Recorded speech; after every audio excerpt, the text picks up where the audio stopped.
Entonces en este momento haremos las mediciones con sensores, en este caso un PTC, el cual en el módulo nos da una temperatura de 54.28 centígrados más o menos, un voltaje de 4.35 voltios y una corriente de 7.48 miliamperios.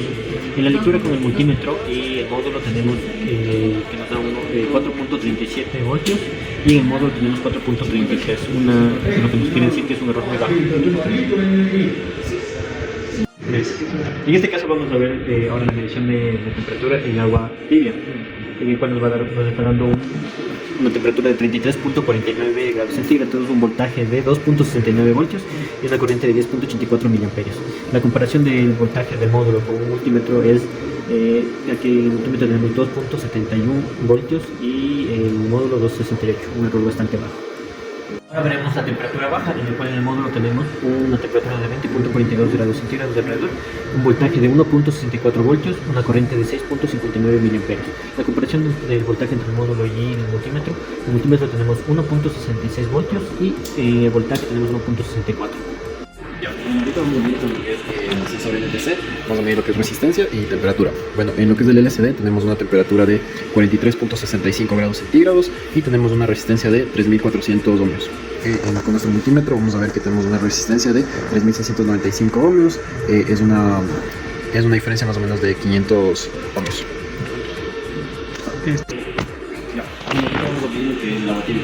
En el NTC vamos a ver que en lo que es el LCD nos sale temperatura de 29.51 grados centígrados y una resistencia de 6.483 ohmios.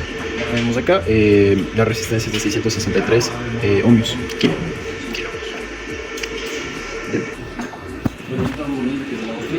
Tenemos en el NTC, vamos a ver en la parte del LCD la temperatura de 17.43 centígrados y tenemos lo que vendría a ser 10 kilómetros. Por la parte de acá tenemos lo que es con el multímetro, va a marcar lo que sería 11.3 kilómetros. Bueno, ahorita vamos a ver lo que es el sensor TP. Vamos a medir lo que es la temperatura en el LCD, que nos da 20 grados, es de agua fría. El voltaje sería de 1 voltio y acá tenemos lo que es el multímetro 0.25 voltios. Ahora en el termopar nosotros vamos a analizar agua tibia, que está en una temperatura de 28.7 grados centígrados y registra un voltaje de 1.79 voltios. En el multímetro de la comparación tenemos a 1.8 voltios. Claro. Ahora vamos a registrar temperatura alta en agua caliente, igualmente en el sensor del termopar. El voltaje en el módulo nos sale como 42.6 grados. Temperatura. Temperatura en el voltaje nos sale alrededor de 42 grados centígrados y el voltaje de 3.49 voltios, 0.49 voltios. Y la comparación con el multímetro es 3.12 voltios.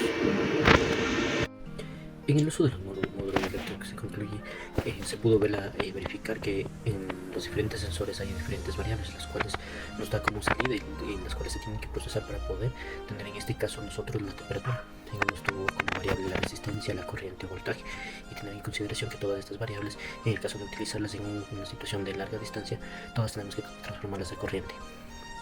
Como recomendación hay que tener en cuenta que para el uso de estos módulos la interpretación de los datos tiene que también estar acorde a un instrumento patrón, que en este caso lo utilizamos un multímetro de la marca Flow, una marca muy confiable, los cuales nos ayuda a tener más certeza de que los datos que salen del módulo son confiables. Por tanto, nosotros podemos ver y verificar que los sensores usados se pueden también utilizar en otro tipo de circunstancias. Bueno, mi recomendación para obtener mediciones precisas en aplicaciones de temperatura, yo creo que es fundamental seleccionar el sensor adecuado para lo que vamos a necesitar medir la temperatura, según las condiciones específicas del entorno y el rango de temperatura que deseemos medir. En este caso, el trabajo con agua caliente y tibia se podría recomendar o considerar factores como la sensibilidad del sensor, su rango de operación y el tiempo de respuesta. Muchas gracias.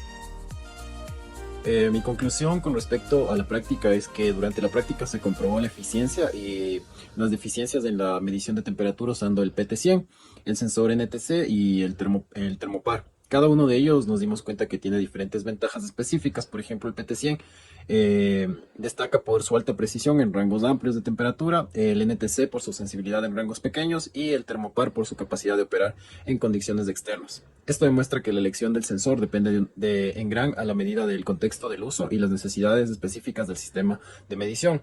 Lo que pudimos ver en la práctica de laboratorio es que de igual manera íbamos midiendo tanto lo que era temperatura, tanto lo que era en el caso del PT100, el voltaje y la corriente. De igual manera con nuestro multímetro íbamos comprobando que las mediciones eran casi no tenían ningún rango de error. Y de igual manera con el NTC verificamos lo que eran las resistencias. De igual manera nos dimos cuenta que casi no teníamos nada de error entre lo que nos daba el LCD con lo que nos daba el multímetro. Muchas gracias.